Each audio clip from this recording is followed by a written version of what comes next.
Good evening, everyone. It's 6:03, and I'd like to call this committee of the whole meeting to order by recognizing the traditional keepers of this land, and specifically our neighbors of the Alderville First Nations, with a formal territorial acknowledgement. We respectfully acknowledge the municipality of Brighton is located on the Mississauga, Anishinaabeg territory and is the traditional territory of Mississauga.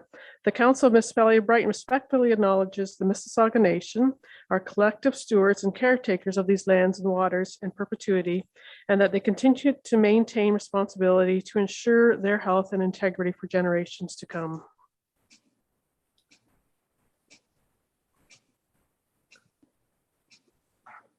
And I have a motion made by Mayor Ostrander and seconded by Councillor Anderson that the November 22, 2021 Committee of the Whole Meeting agenda be approved as presented. All those in favor? Carried.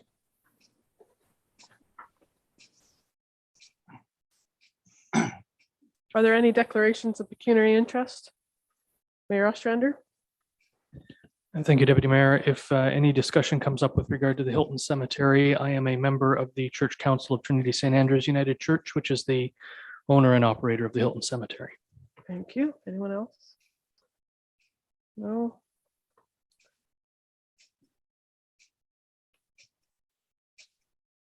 Okay, next we have our delegation. And we have Bill Groves here from Sandpiper Way with a delegation regarding funding for the Brighton by the Bay pond. Is Bill here? Yes, I am here. Can you hear me? We can hear you, Bill. Go ahead. Thank you. Thank you for the introduction. I'm Bill Groves of Sandpiper Way in Brighton, Ontario. I'm speaking on behalf of the Brighton by the Bay Homeowners Association, authorized by the Brighton by the Bay Board of Directors. We're a registered homeowners association of over 300 homes.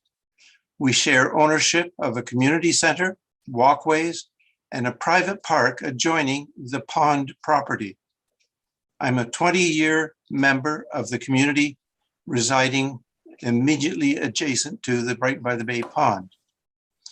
My objective this evening is to advise you that additional funding is likely required to fully complete the Brighton by the Bay pond restoration project to the extent previously proposed to us. I'll provide you with an understanding of this project and our concerns. Some background for your information. We've been patient and supportive, but disappointed. The pond was last restored in 2012, but the results were very short-lived.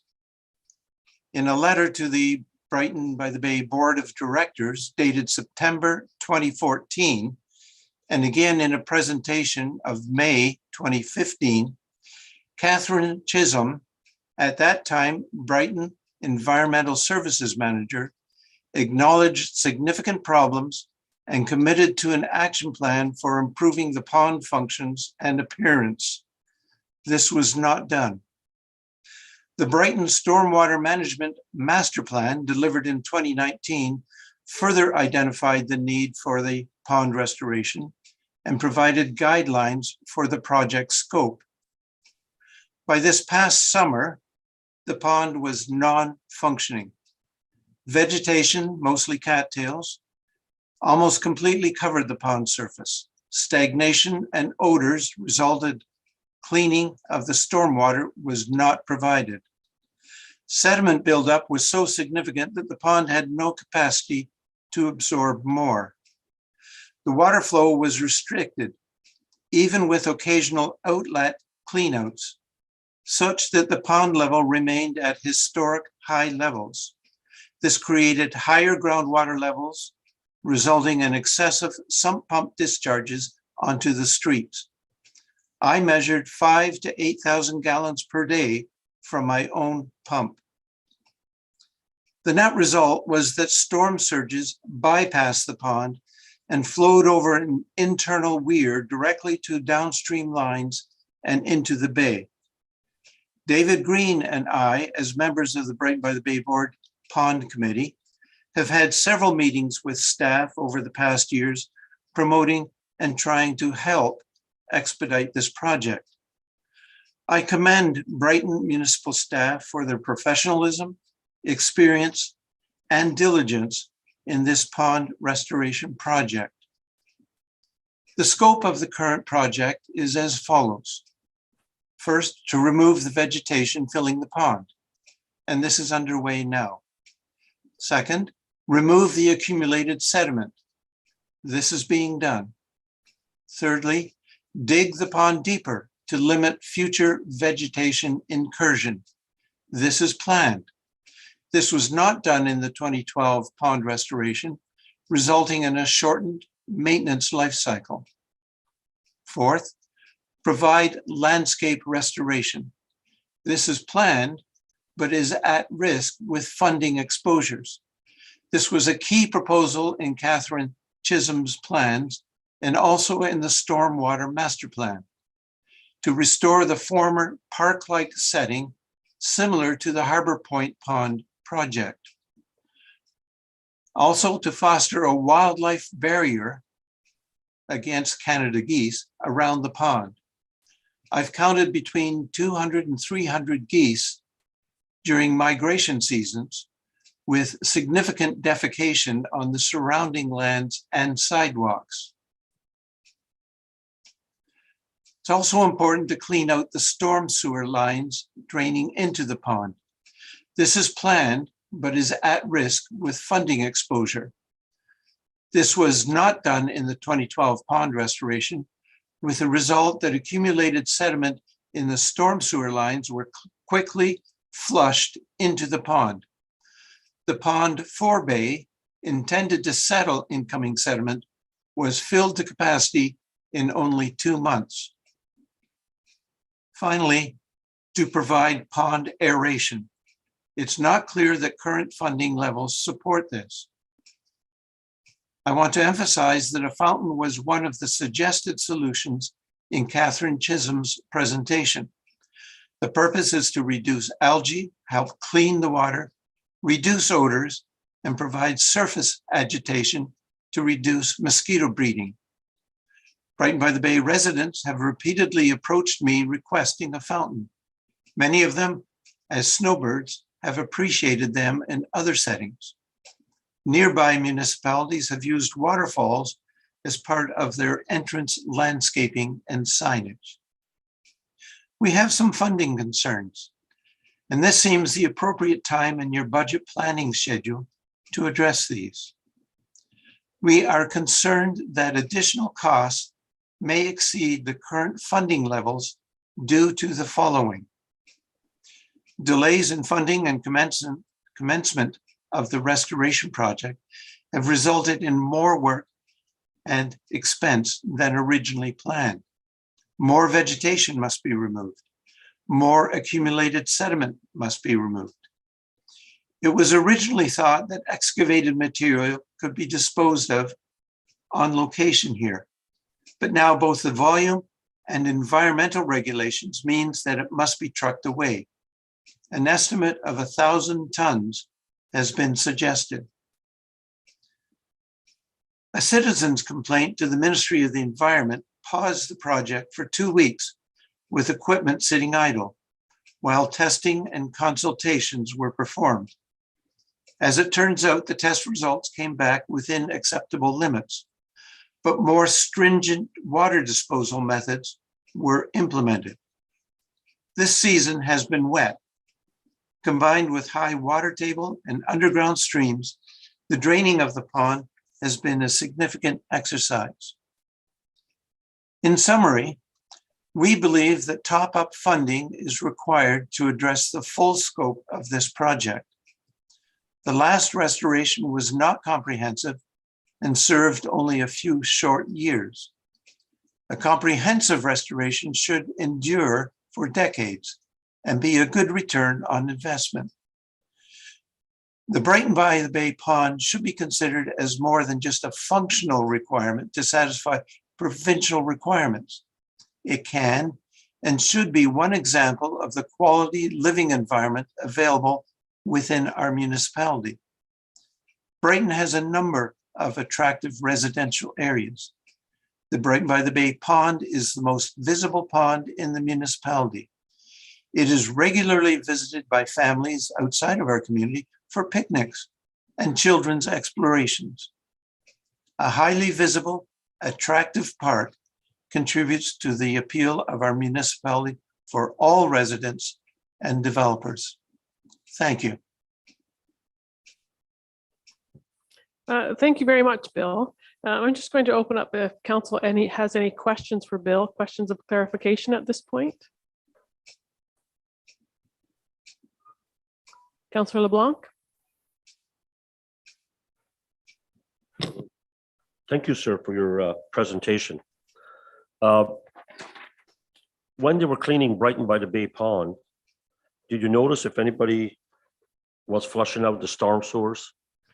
Because when they did it in 2012, since then, there's been numerous homes and other infrastructure that was built that the silt and the sand from their construction would have got into the stormwater system, and it's still ready and still going to be coming down for years unless they go and they flush it. Did you see a flushing system program taking place to get rid of all the silt in the lines to bring it to the pond? Only partially. When the last phase of Brighton by the Bay was assumed by the municipality, there were inspections of the lines coming directly from that phase. But other parts of the storm sewer lines flowing from Mills Road and flowing down Sandpiper, I've not seen any flushing of the lines. I have seen regular vacuuming and cleaning out of the catch basins for those on the street. But there's also some catch basins that are not on the street. And to my knowledge, those have never been flushed out. So I believe, without any direct evidence, that there is likely still some sediment in the incoming lines, and it would be prudent to clean them out. Thank you. Thank you. Anyone else, any other members of council have a question? Go ahead, Mayor Ostrander. Thank you, Deputy Mayor. My question is one of clarification from staff. Is that allowed? Absolutely, thank you. Thank you. And my question might be to any of the directors, really. Would this funding request be operational in nature, or would it be a capital requirement to it? Through the chair, it would be an operational requirement, and we've added that to our wish list in case there's not enough money. We really don't know where we're at just yet because all the invoices haven't come in and we haven't completed the project. But we have that on the wish list for operations if needed. Thank you. So you have added some money, should there be money available from council's perspective for the operational budget? That's correct. Thank you. $18,000 for Thank a you. planting program. Thank you. Thank you. Thank you for that question. I was going to ask the same thing. Go ahead, Councillor LeBlanc. Questions of clarification on the presentation? Yes, it's on the presentation, and you mentioned the stormwater, sir, you mentioned the stormwater management plan. So to the director of Public Works, was this clean out and this maintenance carried out as per the stormwater management plan? Is it 100%? Is it 10% or 15%? That's been done in court, what was asked for and what this council approved under the stormwater management plan? Through the chair, this project is currently ongoing and we're only about 50% complete.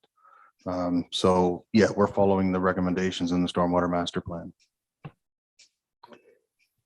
Any other questions of clarification? Councillor Rowley? Thank you, Deputy Mayor. Also for Mr. Parkinson, you mentioned something approximately 18,000. That's for the plantings that to kind of finish off the project. Do we have enough money set aside from the 2020 budget to complete the project up until plantings? Or are we going to be short on that and need to, other than, as you said, add to your wish list?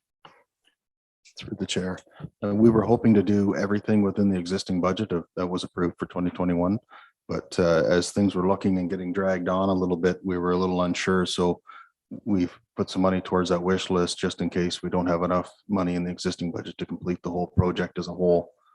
because we want to do it right the way we did the Harbor Point Pond, get the proper plantings in and make it a little more functional. But I would like to clarify one point in Mr. Grove's presentation. We are not currently going deeper on the pond.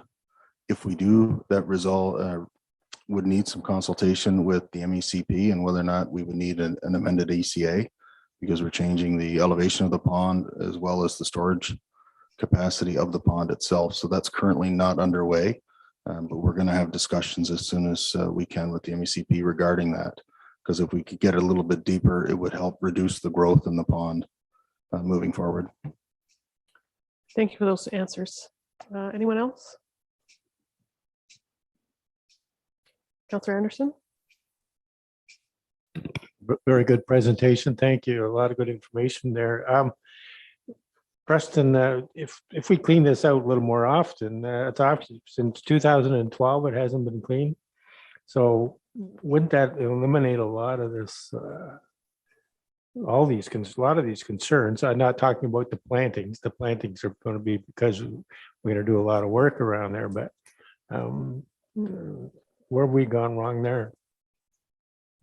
Through the chair, there's no reason that any pond shouldn't last 10, 12, 15, 20 years before it needs to be cleaned out again if it has a proper capacity to store the sediment. What happened here, I don't know. I wasn't here in 2012, No. so but yeah, so right now we've dug it out the way we can to the elevation we can, removing all the cattails and getting some more capacity back for sediment and clarification in the pond.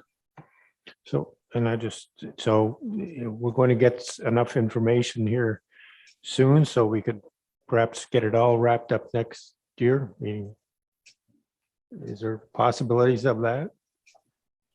Well, we hope to have the project done this year. But as far as digging the pond deeper, that's a better solution for a long-term maintenance program.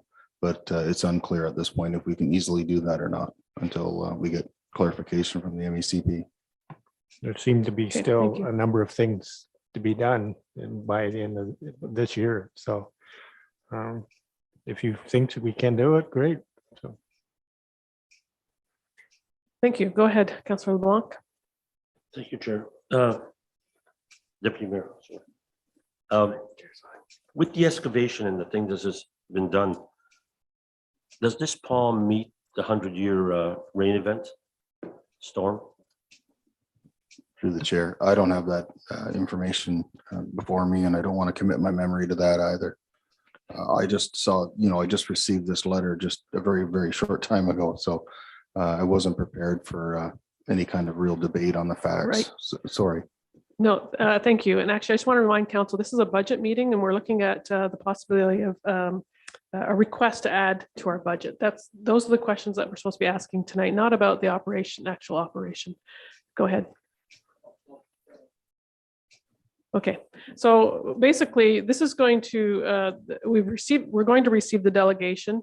And when we get to the operational part of our budget, which is in the new year, we'll discuss whether or not, at that time, whether or not we're going to add anything. We should have some better information by then in order to do that. So at this point, are there any more questions for the delegation of clarification from council? No? somewhat. There's a request here, but there's no dollar sign on the end of it or at the beginning of it. Well, So, staff would give us that amount. yes, but is there anyone have an idea tonight where we would be heading with it? We're not discussing operational tonight, and that gives staff time to actually let us know what needs to be done. Basically, this group Fair has, enough. Fair right, enough. it's given Thank us, you. shown the concern. So now staff needs time to actually look at it, and we're not done yet. So Okay. when they are done, we should have a better idea. Is that satisfactory? I just don't want to spend a lot of time on this one. We can't actually make a decision on it, and staff aren't ready to speak to it. So, okay, if everyone's good, I have a motion.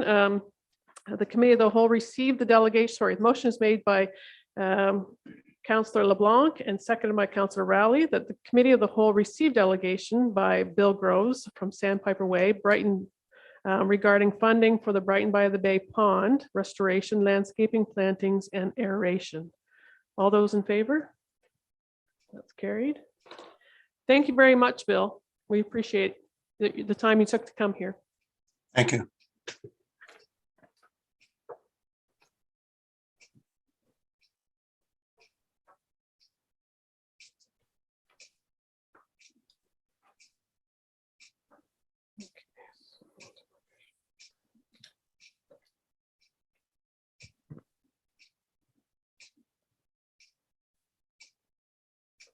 Yes, next we have citizens' comments. We had a request from someone to have, but there's nobody here. Okay.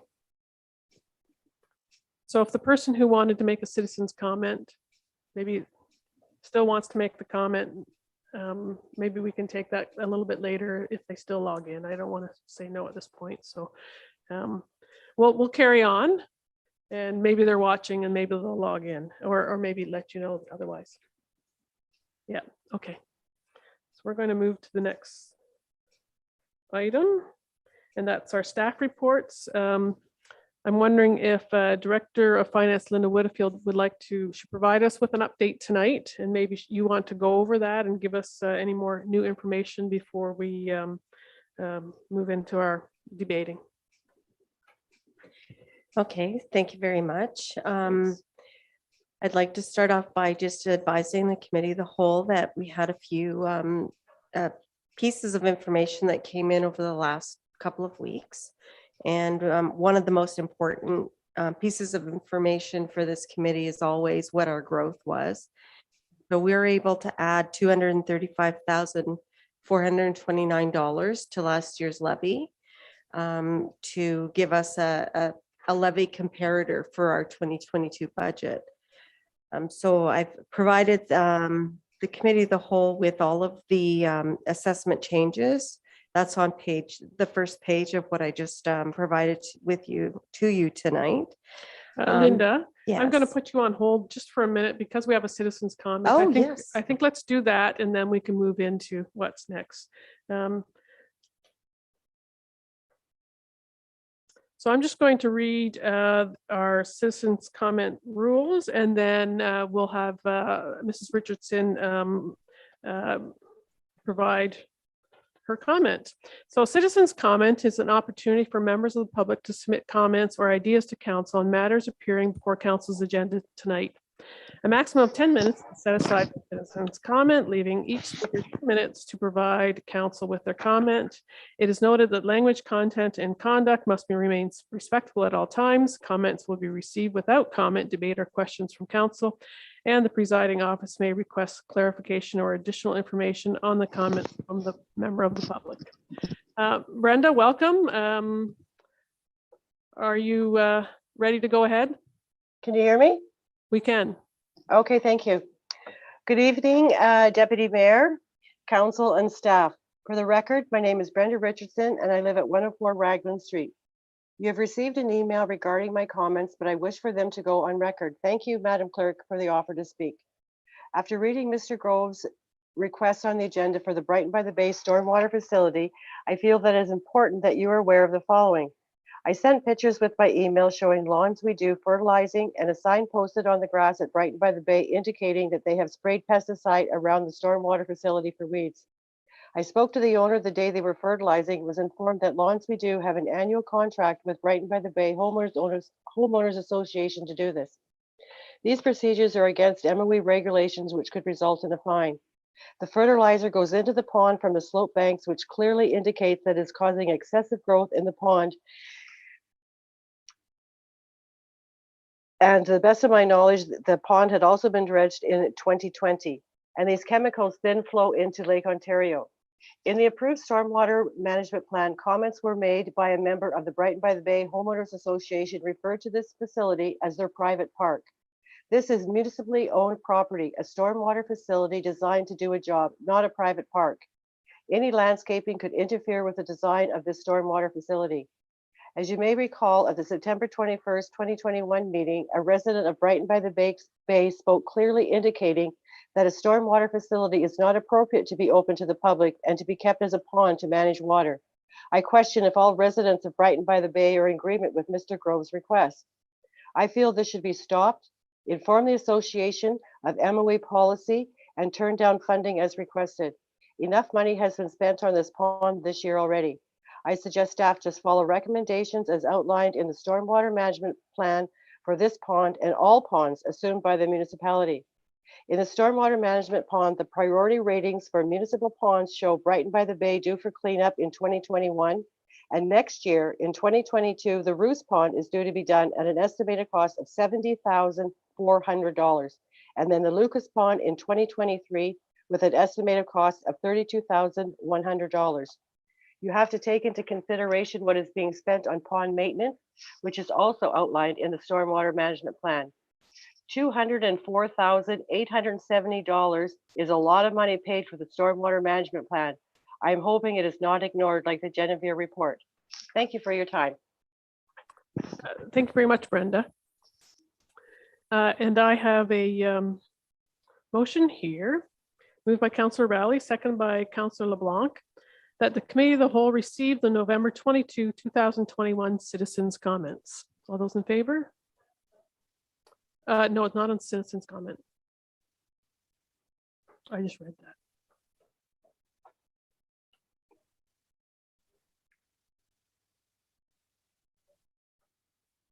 She already did. We already received them last week. If you haven't received it, then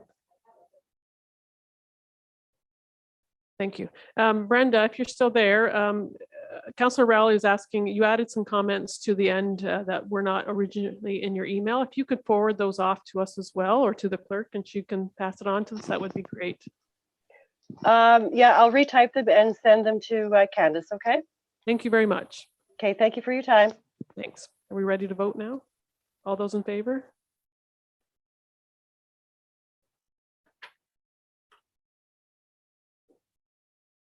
Okay, citizens' comment. Sorry, Linda, go ahead. Thank you.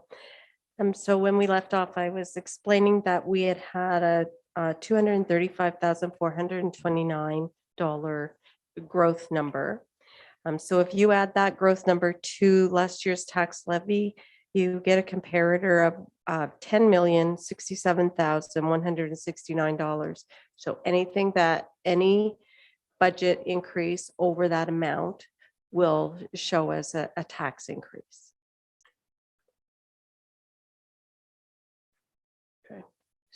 So at the last meeting, I provided the members of the committee with additional information such as the budget from the Brighton Public Library and Lower Trent Conservation Authority. And also since that meeting, there have been some changes to payroll that have been applied to the budget, resulting in the changes, including growth. So we had when growth was added, we had a minus 0.32% decrease, or a 0.32% decrease. And then after the changes to the payroll, the increase to Lower Trent and to the library, we are currently sitting at a 0.13% tax increase. Grants and aid have not yet been added in. And then following, or at the end of last meeting, the Committee of the Whole asked staff to bring back projects that were not included in the first draft budget, but could be added to future drafts of the capital budget. And so a list has been provided to the Committee of the Whole this evening for your discussion and deliberation. And I've also, through Preston, have provided the list of the design projects for engineering, because he didn't have it in the first draft budget in writing, and I thought that it might be beneficial for the Committee of the Whole to see those projects in writing. Thank you. So we're at 0.13 currently. Grants and aid is worth how much point-wise? Grants and aid is 1.5% of the prior year's tax levy. Mm-hmm. And off the top of my head, it's $147,000 and change. Okay.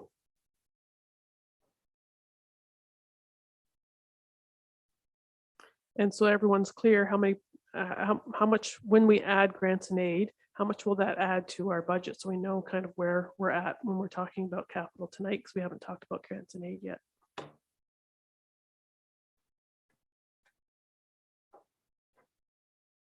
You can get back to us on that. It just helps us when we're deliberating.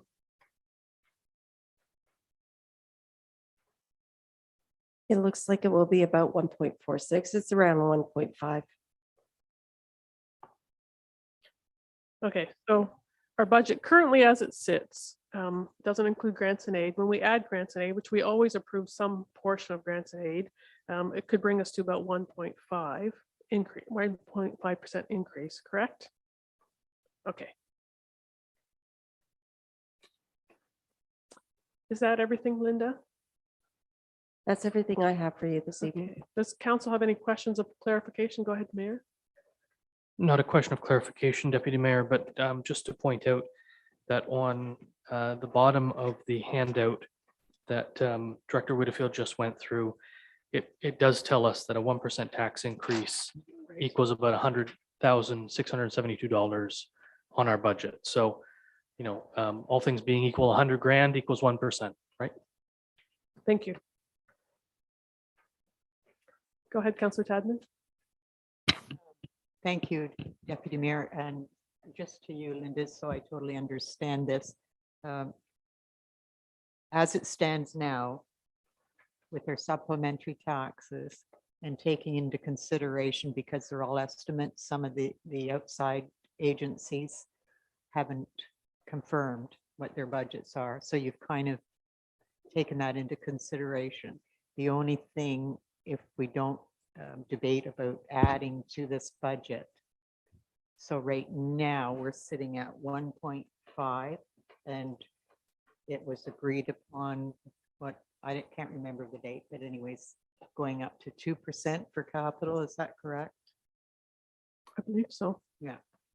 So we're below that. And if we don't put a wish list on this capital right now, we could almost if everybody agreed to this as it stands right now. Is that correct? Because we're going to assume that we're going to give most of the grants in aid. So if council decided to give all the grants in aid up to our maximum, and you don't change the capital budget, and the external agencies that we're still missing, which I believe are Quinty Economic Development and Quinty Access, come in at the estimated amounts, you're going to be around 1.47%. That includes a 3% increase to your capital budget. Your capital budget itself has gone up 3%, and blended with the operating, the whole entire budget tax increase would be around 1.47. I guess we're done for the night then. I'll go home. That's fine. We can go home. Thank you. And the reason why our rate is so low because we've added growth, correct? That is correct. Yeah. So we're getting more bang for our buck, so to speak, or we have more money to work with because of growth at this point. Go ahead. Add to that, to Deputy Mayor, it also, it's everything to include development charges and all that brings Right. to Yes. this. And growth means we have to spend more money too, of course. Yeah. It's not Yeah, as simple as. because we have more roads Right. and sidewalks, everything else. Okay, so how does everyone want to go about it tonight? Councillor LeBlanc was not here when we went through capital last time. We did go through it line by line last time. We do have, and we kind of all agreed in theory last time about what was presented to us. We went through on the big pullout. Maybe if we want to open that, remember the big, we can open that up. And then but we also have this wish list, which although I know Councillor Tadman doesn't really want to discuss, I think there may be other members of council that do want to. We do need to talk about it a little bit. Making sure I've got all this. So do we want to go line by line or section by section again and talk about the wish list? Is that the best way to go about it? Or do members of council have ideas of what they want right off the bat? Councillor LeBlanc? Through you, Chair. One of the lists that was here, I couldn't find it here before this meeting. It was for a new well up at the water station. Yeah, that was on the wish Yeah. list. It's on the wish list. Yeah. Oh, it was on the other one. No, it wasn't a new well. It's not capital. It should be capital because it's a new well. It is included on the last page under water plant. And it's the second item underwater.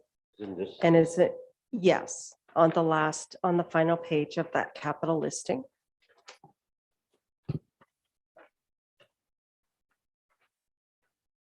The whole is through it. So Oh, it yeah, says, it fourth says well. something fourth well. Okay, then. So That's it's it. there. That's the one. So it's already there. Could I discuss this one?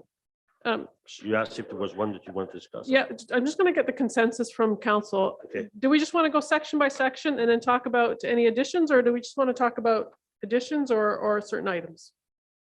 Go ahead, Mayor. Thank you, Deputy Mayor. I'm okay to discuss Councillor LeBlanc's fourth well concern, but then I'd like to go back and look at the suggested additions Mhm. and get a consensus around the table if there's any that members of council would like to add. Okay, we don't need to go section by section tonight, though, correct? Everyone's satisfied that we're not doing that tonight? Or no? Unless we see a need after that discussion to do that. Yes, yeah. yes, okay, so we're just going to pop all over the place basically and kind of talk about what we want to talk about. I'm going to let Councillor LeBlanc go first. Thank you.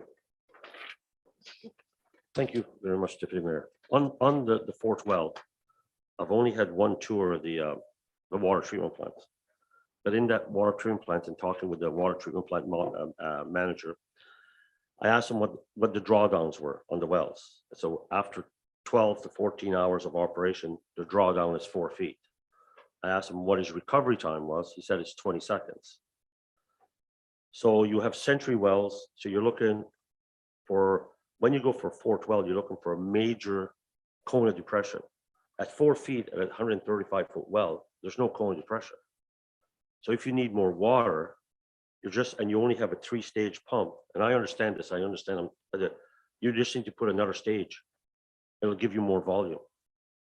So I don't understand why you would need a fourth pump if you have more than sufficient water in 3 pumps, in 3 wells.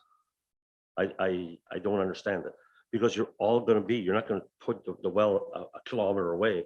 You're going to put it in the same compound.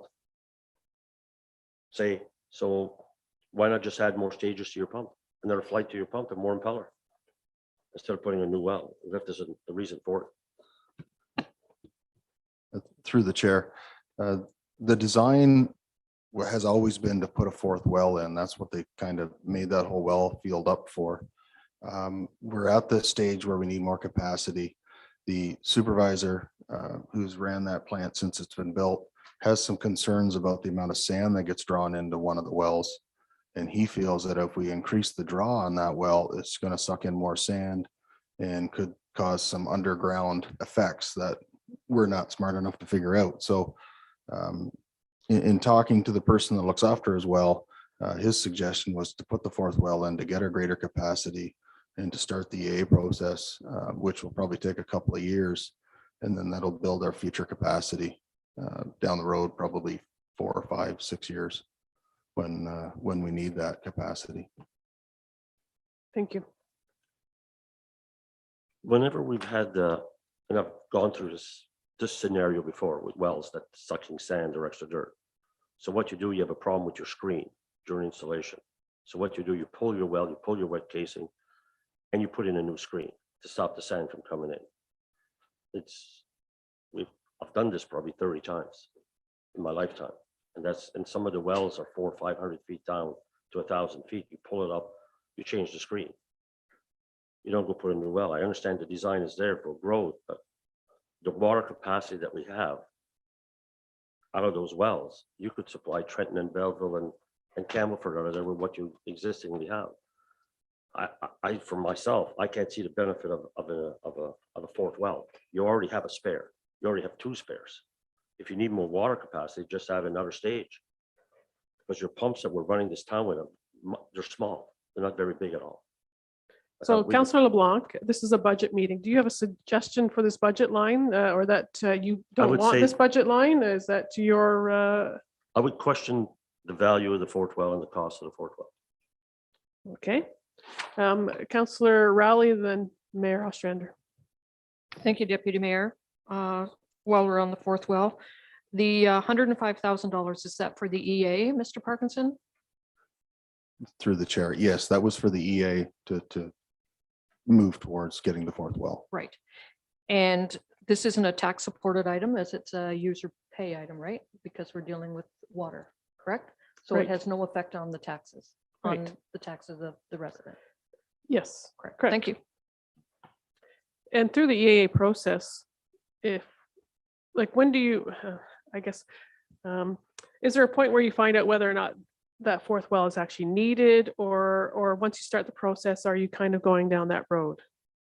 That'll be part of the analyzing that they'll do. Maybe we could upgrade the way Councilor LeBlanc suggested, and that can increase our flow. But the general guidance would be to look at the need for a fourth well and how do we get there. And if the existing capacity is there by changing pumps and screens, then albeit that's the way we'll go. For sure. So this isn't actually for the well. This is for the EA to determine whether we need the well and all the details that go around it. That's correct. Okay, thank you. Sorry, go ahead, Mayor Ostrander. Asked and answered. Thank you. Okay, so we have a bunch of items on the wish list. Shall we just go through these items? We have the tax supported items. First one is the roof of the Brighton Health Services Center at 44,000. Go ahead. Thank you, Deputy Mayor. So I'd ask staff on a sort of scale of 1 to 10, where are we at with the roof? How necessary is this replacement for 2022? Through you, Chair. I would say it's needed. What came out in the last couple of weeks, they've been having ongoing issues with some water getting in around the vents on the east side of the building. We had a local roofer here do some investigation, and it turns out the shingles are installed improperly whenever they were laid. They don't have the proper overlap. So whenever we get some snow or heavy rain, the water is creeping back in those shingles and getting into the structure of the building. And then there's also some, I'll call them cheap vents that were used at the time that rain is driving up inside, and so is snow. So we're getting some moisture inside. The current solution we have is that same roofer is going to perform some maintenance work to seal up this side of the building, and then put some modifications on those vents to try to keep the moisture and snow out of them for this year. But the plan would be to, since that is our medical building, it would be nice to have a proper roof on there that we don't have to worry about for 15 or 20 years, just to keep that building secure. Go ahead.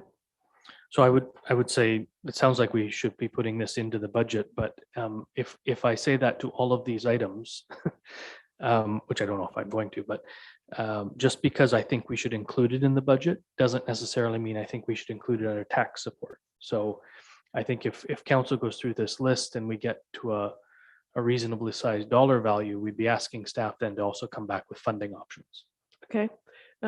Does each member of council want to just quickly weigh in after we discuss something, whether they think it's a yay or a nay, so that we can just kind of quickly go through? Does that, once we've asked all our questions for each item, go ahead, Councillor Anderson, on this item. I'd like to agree with that. That's prime real estate we need to take care of. Yes. Okay, so if you have questions, further questions, yeah. go No, ahead. I agree. Councillor, sorry, Councillor Rowley. Thank you again. I do have a question. When we talk about roofing, do we consider whether or not we go with shingles or whether or not we go with steel? I'm just thinking steel's kind of lifetime, right? Just wondering if we get comparators as far as that investment goes.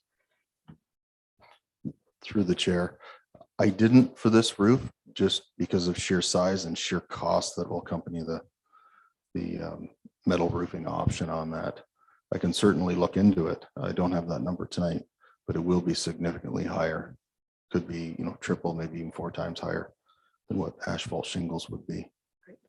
But the roofing systems have improved for asphalt shingles. They have different underlayment. They're giving longer term year. Now we have a 35-year shingle out. So they are significantly better quality than the ones that are on the building now. Thank you. Councillor LeBlanc. I tend to agree with repairing the roof. If you're getting water and going in a medical building, the last thing we want is a mold problem. Going in with moisture and everything going in. So not only you fix it, you could end up with a serious health problem for some of the people who get occupied the building. Councillor Rowley, was that a yes or a no at this point? It's a yes. Okay. Councillor Tadman. Yes, I always agree with when we've got leaks in roofs. Yeah. Councillor Bateman. I agree. We've got significant investment in that building, so if it needs to be fixed, it needs to be fixed. The only question I have a clarification, is this on the new section or the old section? And I only asked that because if it's under the new section, would it be covered under those that put it up? Because that's not that long ago. Through the chair. Yes, this is on the old section. The new section is just a flat roof that ties into the side of the building. Okay, so I think everyone was interested in adding that. Traffic calming, we're going to be talking about that soon, but to hear there's 24,000 for speed radar signs. Was that 6 of them? I thought I saw that last time. 6 for them, right? 6 for 24,000. Do we need any staff input on this, or are we pretty clear on, we know what they are? Let's just kind of go around. Councillor Anderson, did you have anything to add or to say, or your thoughts quickly? Well, I'm anxious to see us move forward on something, and this is for 6 of them. Perhaps it's not the do all and end all, but it's a good step forward to move. Perhaps we could split the difference and to get something going in that area. And these are the ones that could be moved around fairly easily, and right, they're not necessarily stationary for a month or two. Through the chair. Yeah, these are portable units, so they're nothing like the ones we have. They're much smaller. The ones we have are like trying to mount these desks up to a pole. So these will be able to go on a smaller pole or a speed sign, that sort of thing, for any kind of temporary. And they're easily mobile, so we can deploy them wherever we want. It's not a huge investment, but I still think we can. It is on the wish list, so let's just wish for part of it. Maybe we can go for 3 of them or 2 of them, whichever everybody agrees on. But it saves 75,000, you save or 10,000, you save 10,000. So. Okay, Councillor Bateman. I'm good with this because we're going to be talking about it again when it gets to the operation. The only question I had, did you say that this is for 6? Oh, Correct. okay. Yeah, 'cause I think we've all heard the issues around speeding, so I think it's good to carry it onto the operation. Councillor Tadman. I refer back to what the mayor said earlier. Just at this point, because we agree with something, we are going to send all the wish lists back probably to see how we're going to fund it. Right. Because we're only 2, and what are we at? 69,000. So we're almost getting to a 1% tax increase before we even get down the list. Really what we're trying to do is get a consensus of the ones we kind of want, and then we'll see how we can finance it. And then we may still need to pull something off, but we kind of have to get an idea and eliminate some at this point. So Councillor Rowley. Yes, with all what we've heard over the last month or 2 regarding traffic, I say we keep it in for now. Okay. Councillor LeBlanc. I'd say yes. Also, yes. Thank you. Next is the utility vehicle for wastewater department at 45,000. Could we scratch that? It's on twice. I thought, perfect. You Scratch. missed the compressor to replace the 76 unit. Oh, sorry. I'm checking too far ahead. Okay, so we have the new 50 horsepower compressor to replace the 1976 unit at the ice plant at $60,000. Anyone want to jump in on this one? Your thoughts, Counselor Anderson? Well, again, we might have heard before, Jim, but how long would what we have last? Will it last another year, 2 years? So, yeah, Jim, idea, what's the state of it? It's starting to show its age. It's 45 years old. It gets overhauled every other year. There is going to be a time we definitely will be doing it. Was looking at 2023 to replace it, but it's a wish. I It's think a it was wish. done earlier because it is starting to leak oil. Well, Okay, thank you. 2023, I'd say I would say we need the recreation director to either agree to that or tell us that you need it now. I have a refrigeration mechanic coming in on Wednesday to replace a couple of valves that we have to with a TSSA order. And he's going to assess it then. So I will know more by the end of the week what the state of that motor is. Okay, thanks, So Jim. let's sidebar it until we hear back on it. Counselor Bateman? I'm okay with adding on, just leaving it on here because you'll have the information before our next meeting. And then we're gonna be going over these again. So I'd like to hear what that individual has to say about it. Okay, is that going to be the general idea that we just want to wait to hear? Yeah, okay. So we'll put a hold on that one. Add to the camera upgrades to encompass new pickleball courts for $10,000. So we heard about all these different upgrades in the budget. We talked about it, but so something out by the pickleball courts has not been included. Okay, so an extra $10,000 to that. I'll go on this side. So is that just a yes? You can nod head. I'm saying yes. I mean, we're installing a brand new pickleball court. I think we should install security. Right, yes. Nods of heads are okay with me too. I don't have to hear you all speak. Sorry, that was a joke. Yeah, go ahead, Councillor LeBlanc. Did you have any thoughts on this? I'm in agreement. Perfect. Yeah, agreed. Yes. Yes, I've got a nod. See, you're the best. Councillor Bateman. I'm in agreement with it too. My only question is the money that is allocated for the pickleball courts now, if there's any left over, could that be applied to the $10,000 camera upgrade? Good question. Do we know if there's if there's funds left over, can it be used to do that? I'm making reference to the grant. I didn't know Yeah, if there was yeah. parameters around the grant money that you couldn't spend it on the cameras if you don't spend it all on the construction of the court. The stipulation is you spend their money first on the project. You can't save any of the money that they give you as a grant. If there's anything left, keep in mind, we have that trail to put into for accessibility. Mhm. So there may not be a whole lot, if anything, left. Right. Councillor Anderson? That was a yes as well, right, on this? or- That's a yes as well. Okay. Hopefully, when we're actually putting this out and we're having so many areas that need cameras, maybe it'll come in a little bit cheaper, bulk buy. So in general, it makes sense. Addison Street, including road, sidewalk, stormwater, sewer, 381,000. This is when we're getting to the big bucks. Go ahead, Councillor Rowley.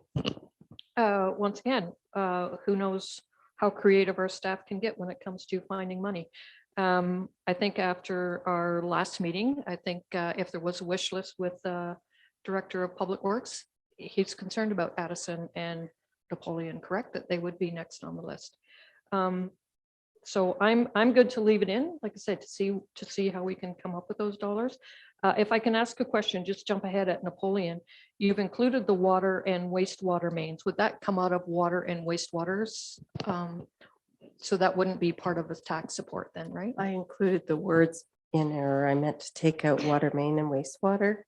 So it only includes, the 370 only includes road, sidewalk, and storm. Okay. The water and wastewater are below. Thank you. So we have the two roads there. We can talk about them at the same time. Go ahead, Linda. I just thought I would remind the committee, the whole, and also some food for thought. Preston at the last meeting said it would be great to add more road projects, but he was concerned about staffing and project management when it came to adding these new roads. I don't think that we will be limited at all by the monies that we have in reserves. One of the things that we found out very recently was that our OSIF reserve was going to be doubled. Our OSIF payment in 2022, and I believe for the next 5 years is going to be doubled. So we do have a bit of money to spend on road projects. It's just that I'm not sure that Preston had expressed, I think, that he wasn't sure that there would be enough staffing. So how much was OSIF, so that we know how much doubling it means? And for the public, Director of Public Works, would it be an issue if we decided to add those, if we could find the funds? Yes, delivering it would definitely be an issue. I would need to acquire some contract help. So there would be by a an contract additional position. cost basically then Yes. to, yes. to do it. Okay. So our OSIF was 372,906, and now it's 745,812. And the reserve at the end of 2022, if the budget's left as it is, would be 1.3 million. Okay. So there's certainly areas where we could get funding for these roads, but we wouldn't necessarily have the staffing to manage it unless we contracted that out. Go ahead, Counselor, or sorry, It's okay. Mayor. I've been there too. Mhm. Would would you be able to ballpark project management for us? And understanding no one's going to hold your feet to the fire on this number. My guess would be in the area of $80,000 because I would hire a contract person to work for us. I wouldn't hire a consultant for that work. Understood. Thank you.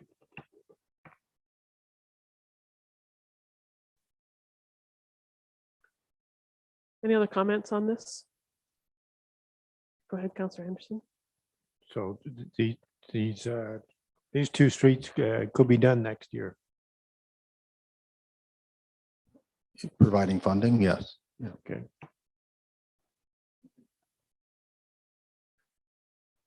Given what we heard with regard to OSIF funding and sounds like we'd be in the hole for about 80 grand, give or take, from a tax support point of view, and that $80,000 could also be used to other projects. I assume it wouldn't just be eaten up with these two road projects, but would help with probably with our rural road projects as well, freeing up staff time to do other capital infrastructure needs. I'm in favor of including this as long as we can get creative with where we'd be budgeting this from. You're in favor of including both of them? Yes. Because we're, at the end of the day, we're talking about, probably about 800,000. My concern is also with regard to the level of asphalt we're doing in 2022, and it's nowhere near our annual goal. But by including these two, I think we'd be at least approaching that annual goal, although we'd still be a bit short, I think. These aren't exactly long roads, but they do need to be done, that's for sure. Linda, if we were to ballparking 800,000 approximately for these two roads plus project management for the tax support, how much of it could be funded through either reserves or OSEF? What do you? 100%. Okay. Knowing that, is council willing to keep these on the list in general? Yeah, go ahead.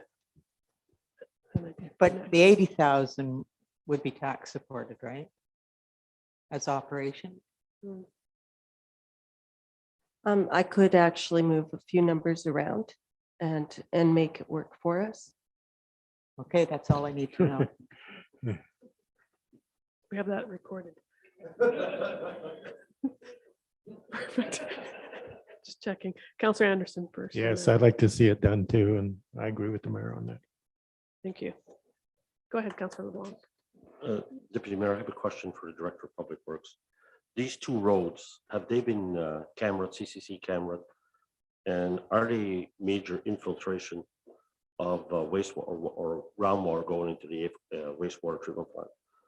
Because if you look at last year's, due to consumption for water and the difference, what goes to the wastewater treatment plant, we're looking at something like 400,000 cubic meters. Would this reduce some of our costs in operations? Through the chair.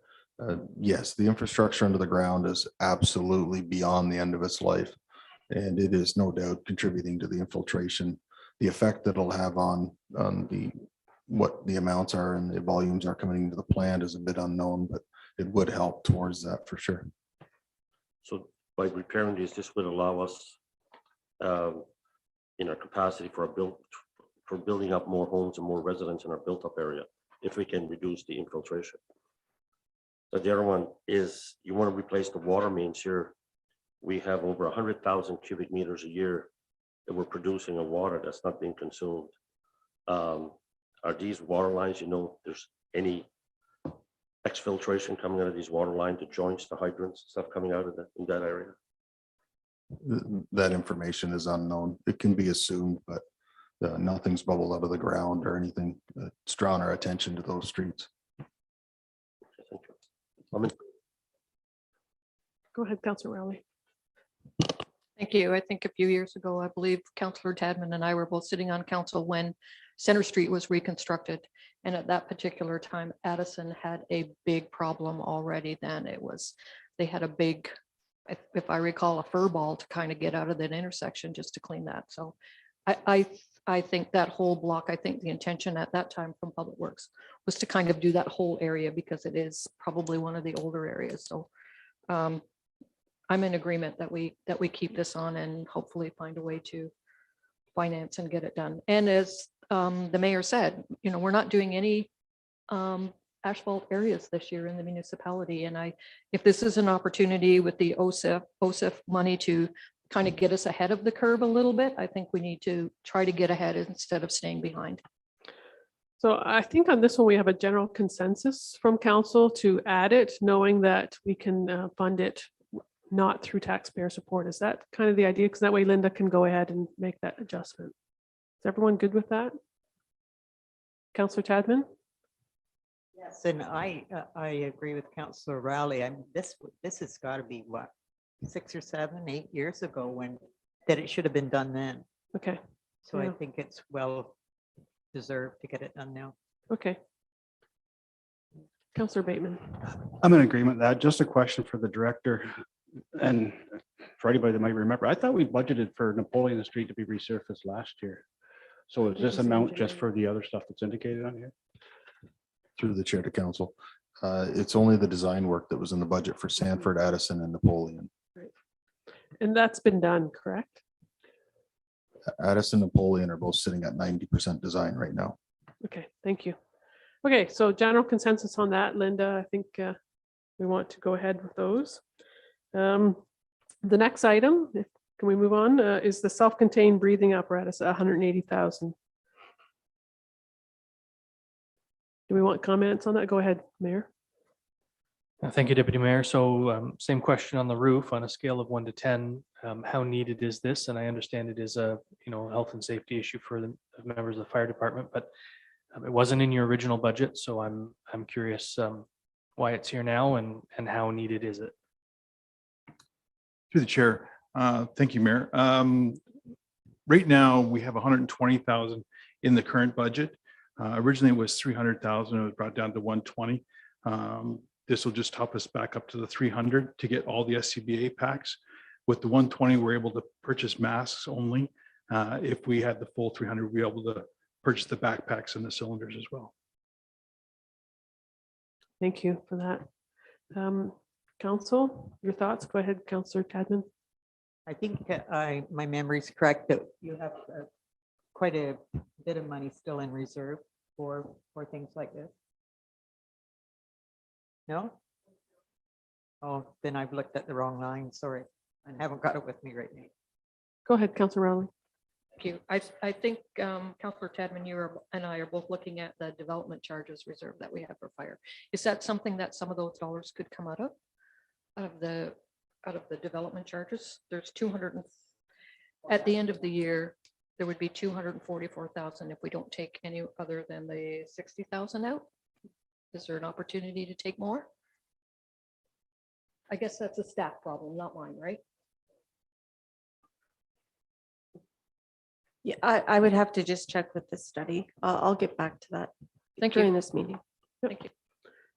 Other thoughts from council on this one? If we want to keep it on the list, add it in. Go ahead, Councillor Bateman.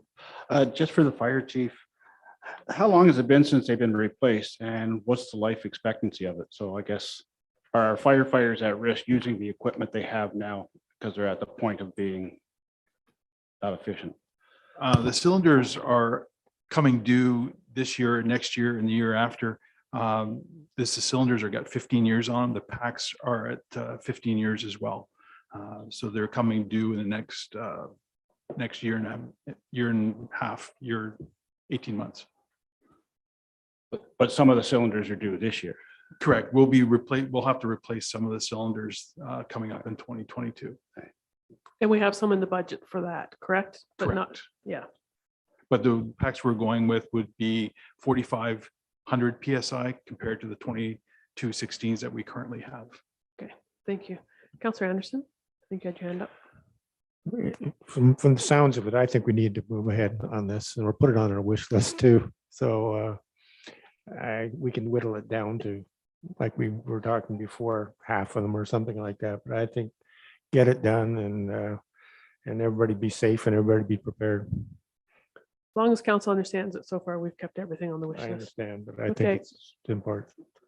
Yeah, okay. The thing is, we do this and then we end up looking at our increase and then some members of council are okay with it and some are not. And then we end up going back and rehashing it. So let's be clear, right? We're going to keep adding these things and we can still hear back. We still, we don't have to decide for sure this week. I just want to make sure we're, we all know when we say yes to things, we also have to be able to say yes to what the increase is. It goes hand in hand. Yes, Right. I just want to make sure that we're that's for everyone. I just want, last year we kind of went around a bunch of times because we said yes to a bunch of things and then we weren't happy necessarily with the increase. So it's difficult. I understand that. So okay, everyone's hands up now. For you, I think that wanna makes, yes, thank you. I think it makes for a good budget discussion and if it's something there's meat in it, but we will discuss it and we will come to a resolution. So I think it's good for this council to do that. And I think it's important. That doesn't mean we need to come to that final conclusion. But I think we need to think about some of these things over the next week or two before we get back together again. thanks. I'm going to go this side of the room first. Councillor Rowley. Thank you. To the fire chief, if you were given half, would that help? No, but I'm saying, I mean, if he's concerned about things being aged, right? If we could give you at least half, would that kind of take some stress off? Through your chair, currently, no. What's going to happen is if we get the 120 only, we might delay that until the end of the year next year and hopefully get budget dollars at the end of next year to make the 300 so we can get it all at once. From a safety perspective, you have 2216 PSI cylinders and you have 4500 PSI cylinders and you can't mix the two. If you mix them, you end up blowing pressure discs. So we want to keep our firefighters safe. Either we get them right away or we wait until the end of the year and hopefully get that in the capital budget next year. Okay, thank you for that, because I don't understand that Yeah, whole thank thing. you. So Good question. Actually, did Councillor LeBlanc have his hand up? And then I had a question to you, Deputy Chair, Deputy Mayor, to the fire chief. I'm glad you told me it was 4,500 PSI. Thank you. But isn't our new rescue truck already geared and done to accept the 4,500 PSI cylinders? And didn't we buy the new oilless compressor that we just installed to be able to fill the 4,500 PSI apparatus, the new EPUs or the air packs? Through your chair, yes, we did. So everything's already geared. We've already geared the rescue vehicle for them And we've already geared, we bought the compressor, I think last year or the year before for the oilless compressor for that, for filling these cylinders, getting prepared for this, Correct. for this exchange. And there's training that comes with it too, right? Correct. For the use of these, and they last a lot longer. Correct. Correct. Thank you. Mayor Ostrander. Asked and answered. Thank you. Okay. Is it the general idea is to try to keep this on and see if we can fund it? Is that at this point? Go ahead, Councillor Chadden. Just to make the point again, everything that we've so far nodded our heads to isn't a definite. No, right. So we can't make any decisions till we hear back Right. from staff.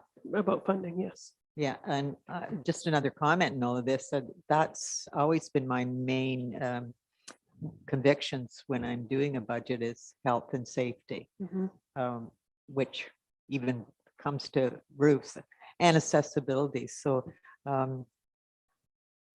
why wouldn't we want to make sure that our firemen are well equipped? So yeah, absolutely. and we may have to give up a road or something to do that, but I certainly think that is a necessity.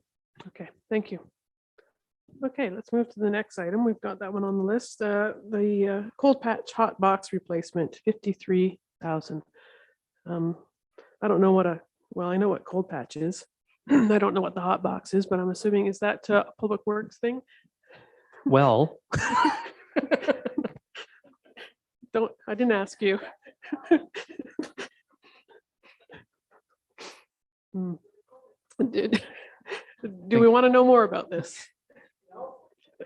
Go ahead. I think on a scale of 1 to 10, I'd ask how necessary is this replacement without going too much into detail about what a hot box is. Your worship, or the chair, sorry, you got me distracted. If I had to choose between this and the medical roof, I'd definitely take the medical roof. Worst think we case have our answer. scenario, it's a little more difficult for us to patch in the wintertime. It's just a machine that we use to get the coal patch warm and pliable in the wintertime. So yeah, if I had to choose, then I would take the medical roof. Thank you. Do we want to discuss this one further or? I say we yank this one. Okay. Yeah, everyone's in agreement on that. So we don't have to talk about that again. Okay, number 10, we have the environmental impact study for the urban area as an addition to the secondary plan at 75,000. Who's able to speak to that as far as why and why it's not in our budget now and what the need is? Sure, through the chair, council. So you may recall that there was a secondary plan that was budgeted as a 2-year project. And part of that project is identifying the environmental protection areas. And that part was really reduced in scope, very narrow in scope. It was to stay focused on only identifying the wetland areas. However, the EP designation involves much broader areas such as significant woodlands. And we're just finding that every development application is requiring to have a broad scope environmental impact study because of the significant woodlands and other issues that go into that big catch basin. But so it would be beneficial if we could get one comprehensive EIS that would include significant woodlands and forego a lot of the 4-season studies that are needed to be done. So they take a long time to do, a year to do a proper EIS. So if we have something done comprehensively, it'd probably be cheaper overall as opposed to having multiple smaller studies on a site-by-site basis. There'll be some coordination that way too. And so I think there'd be a benefit to the landowners in the urban area if this were done, and it would also be partially recoverable through development charges. So partially recoverable through development charges. Of course, that's what I heard. Sounds good. Go ahead, Councillor Anderson. The word environmental gets me excited.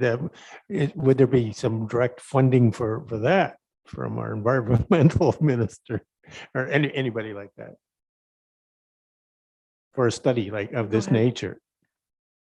Thank you, Deputy Mayor. I think if we're going to go to the Minister of Environment for funding, we would be wise to go for a large project and not a $75,000 line item when we're looking at millions of dollars in other projects coming up. So I'm We just combine it with some leave that hanging out there. But if I may ask a question, the director said that it could be partially funded through growth or DCs. How much is partially? Through the chair, I believe it's 50% is what we've allocated. Go ahead. 50, not 50%. And Linda might help me or correct me if a correction needed. It's not currently included in our development charges study. It would have to be included in the development charges update that we haven't brought to council yet. Okay, thank you. So it could be included in a future update, but if we were to fund it, we would have to make sure it was included if we indeed funded it that way. Okay. So of the $75,000, half is fundable in your opinion, Director Walsh? That was how this year's budget was structured. Yes, so thinking that we'd then phase in the development charges at that rate. Thank you. Okay, anyone else? Councillor Bateman? Just for the director, with this EIS, if we went this way, does that replace the obligation of a developer on any proposed development that's coming forward? Because they have to do an EIS now. So would this replace that? In some cases, it would replace it. In other cases, it would reduce what's needed to be done on their behalf a great extent. They might have to field truth a few things, but they would take the conclusions of that study and more or less live with them. If they wanted to re-examine or challenge it, then they have that right to do so. But it should largely replace that. So currently, is the developer, any developer that wants to do a proposed development, it's 100% their financial responsibility to do the EIS. I'm not 100% sure why we'd want to take that on if they could challenge our EIS, because they have to pay for the EIS now on a development. So. That's correct. Thank you. Go ahead. Thank you, Deputy Mayor. So if we were to include this, could we borrow for the cost and recover the cost through planning fees over time?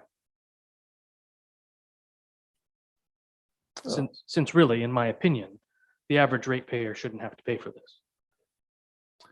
Sure. I mean, when we update an official plan, that typically is DC recoverable as well to a certain extent, because some of the benefit goes to existing taxpayers. So there's always, it tends to be a breakdown when you're dealing with official plan designations, and this is what we're dealing with here now. So, you know, Watson consultants who have to defend their background reports and bylaws are best to advise us, but there would maybe very well construed to be a sense of some taxpayer benefit too. So the ultimate breakdown would probably include some taxpayer benefit.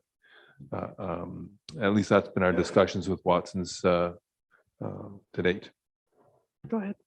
Thank you. And as a follow-up, however, right now, the developers have to pay 100% of this because they're required to have an EIS. So the argument that there is some benefit to the local taxpayer isn't holding water with me. That's not on you, Mr. Walsh, that's on me. Sure, I'll just give a kind of an example. There's going to be wetlands and significant woodlands within the built-up urban area, for example, and you know that's going to be, you know, in areas where there's not development opportunity, essentially. So that's why it would probably break down to a little bit of taxpayer benefit. In terms of your other aspect of your question about planning fees, there's not really a big connection between planning fees and specific studies like this. There can be a planning reserve for studies in general and have some fees reflect that. But typically, some court decisions or LPAT decisions have decided that planning has a significant public good, and that the fees don't normally cover all costs of the studies or policy updates. Thank you. Go ahead, Councillor LeBlanc. Through you, Deputy Mayor. for the Director of Planning. In our official plan, when you mentioned significant woodlots, in our official plan, I think the size of our woodlots, significant woodlots, is very small compared to our ones. During this study, and it caused us some problems in some of our other planning, and when we had to make decisions on subdivisions or even rural lots. So would this study help in making our significant woodlots larger? So make it easier? So because right now, if somebody's got 10 trees, we got to stay 100 meters away from it because they consider it a significant woodlot. It should be somewhere around 50 acres instead of the 0.5 or the 5 acres we have. Would this be included in that to make it easier? And what is really it? Because in the planning, I was part of the planning department and the new planning, the upgrade of the planning, a master plan. And that's one of the things that I missed. I missed it really when I looked at that. I figured that was the norm, but then it came back to bite us. And I wonder if this could correct that in our official plan, especially on significant woodlots and environmental issues.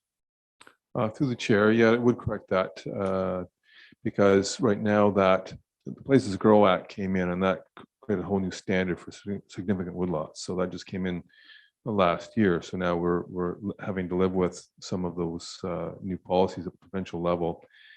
So that small woodlot size is the point at which you're triggering the EIS. Yes.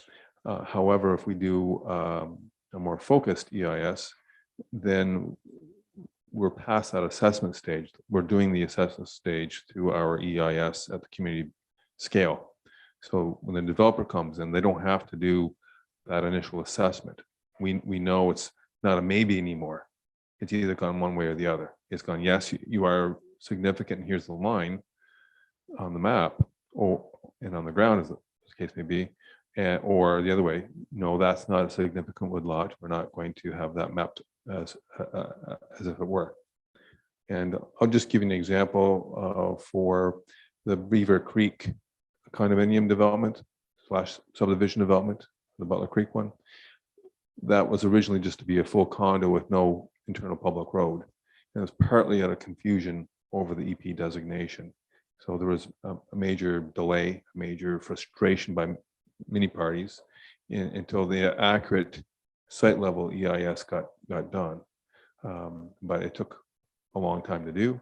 And we, in my opinion, we have a much better plan to the benefit of all the adjacent landowners and the full public. We're going to be using that through internal street now because we had an EIS of a focused nature done. So that's a good example of why it's important to have accurate information. And this is going to contribute significantly to that. Okay, thank you. Thank you. Go ahead, Councilor Baton. Just a quick follow-up or in addition to it, because right now currently Lower Trent Conservation provides a service and that is taxpayer funded. So does their service, would it overlap with what you're talking about? And also their mandate or regulations are still currently under review and being rolled out. So would there be any duplication of what they do and that we're providing or funded through taxpayers' money? Because I don't want to pay for something twice. A good question. Not normally. I think they'll go out and maybe do that first assessment, that first base. Is it worthwhile doing an EIS or not? Is it accurate? And if there's any gray zone and scratching of one's noggin, then Conservation Authority will say, yeah, go do your full EIS. But they won't necessarily do that. So they can do that first very brush stroke assessment, but not to any detail. So they are very helpful in that regard. And then they further set the terms of reference for the EIS studies, and then we'll review the EIS studies on our behalf as a municipality. But they don't normally go out and do it for the developer. Whether the Conservation Authority be willing to do this EIS study, I would like to approach them with that question. I know they're short staffed, but my sense is that they would be struggling resource-wise to do it, but they might prioritize it. So it's a good question to ask Lower Trent. Thank you. Any other questions from council on this or an idea of whether we want to include it? Go ahead, Councillor LeBlanc. I just have, sorry, one more question for Director. Last year, we funded you for the secondary plan of 176 or 178,000. I think we added a little bit of, you added a bit more when it came in. So this 75 or 37,500, because half of it can be fired by developer, by development charges. Would that be part of that secondary plan? Would you add it into it now? That's correct. It's within the secondary plan budget. So we would finish, it would make it complete. Correct. Okay, thank you. Council, what do you think? Leave it in? Leave it in? Okay. And then we have Prescale Parkway paving for 750,000. Linda, would this be 100% taxpayer supported, or are there other ways to fund this? You don't have to tell me exactly, but I'm just wondering. I believe if with the other two roads included, you would have to do 100%. Thank you. That's kind of what I was wondering. Go ahead, Mayor. Thank you, Deputy Mayor. Are we clear on who owns what down there? Through the chair to council, we have the right to maintain that road. It's pretty clear. We've looked after it for probably 3 or 4 decades. The actual physical on paper ownership is a little fuzzy at this point. So we're currently working with the county and the Parks Ontario to sort out who actually owns the physical title to that road. I included this road because at the last meeting, I believe it was Councillor Rowley that asked, are there any roads that we could pave that don't need infrastructure underneath? And this is pretty much the only one I could come up with. So everybody's drove it, you know what the condition is. So it's fairly self-explanatory. Thank you, Deputy Mayor. As a follow-up, is there gas tax funding available for something like this?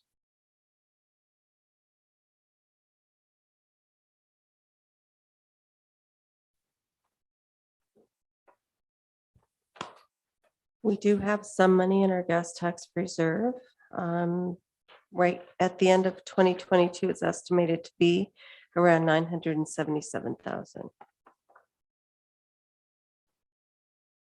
Thank you. Councillor Rowley. Yes, I did ask you that, Mr. Parkinson, but this is way too expensive for me.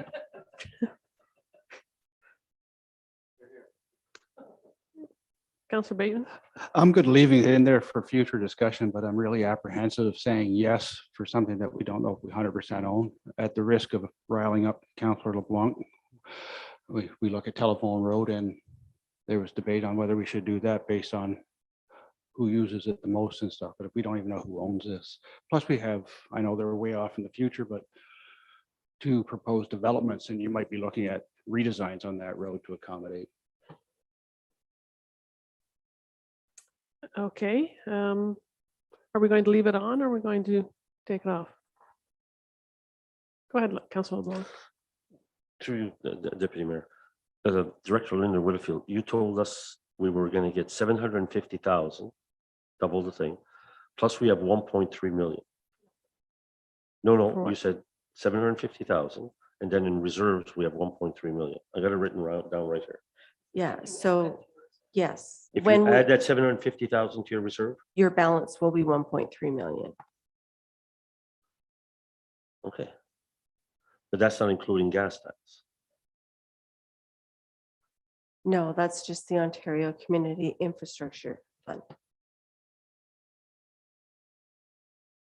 Well, the money's there if we want to do it.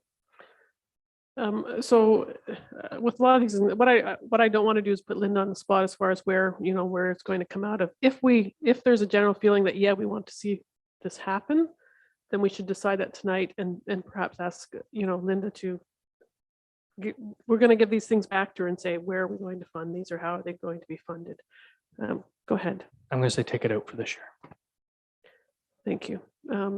Councillor Rowley? I'm the same. If we've got 750,000, I'd like to see us do Addison and Napoleon and leave Prescale Parkway for another day.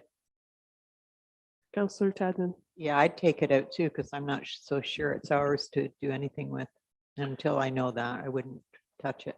And Councillor Bateman was similar to that, I believe already. I was going to say you could take it out, but just a follow-up for the director on because I know you have a list of roads of needs. Where would this fall on that list? Because we're talking about other roads that need it. Is it further down than some that we're not talking about? Yeah, it's way down the list.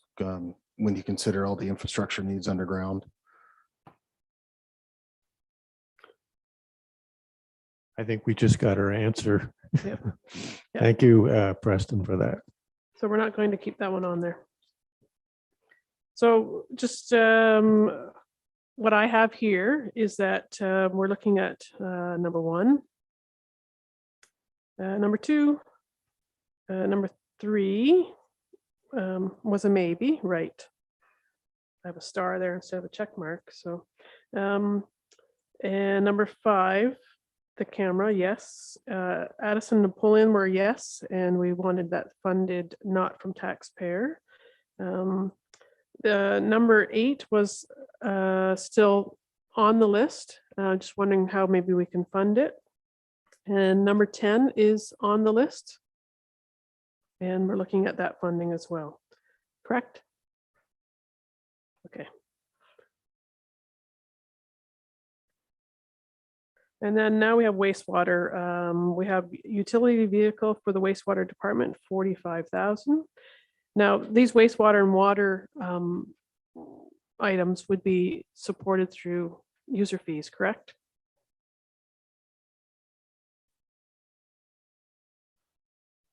I'm sorry.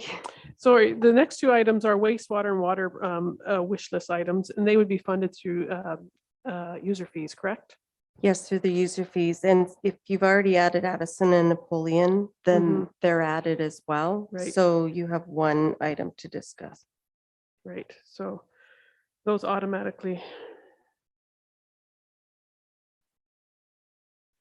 Okay, so it's just the utility vehicle for the wastewater department at 45,000. Go ahead, Councilor Rowley. Is that also a user fee? Does that also come out of the wastewater? Yes, it will. Yeah, so it's there again, not taxes, right? Right. But we're still adding, we're still taking, you know, funds, money from that, right? We can't just add whatever we like, obviously. So how needed is that that vehicle? Or do we have one that we're replacing, or is this additional? Through the chair to council, if I put my risk management hat on, it's a number one priority.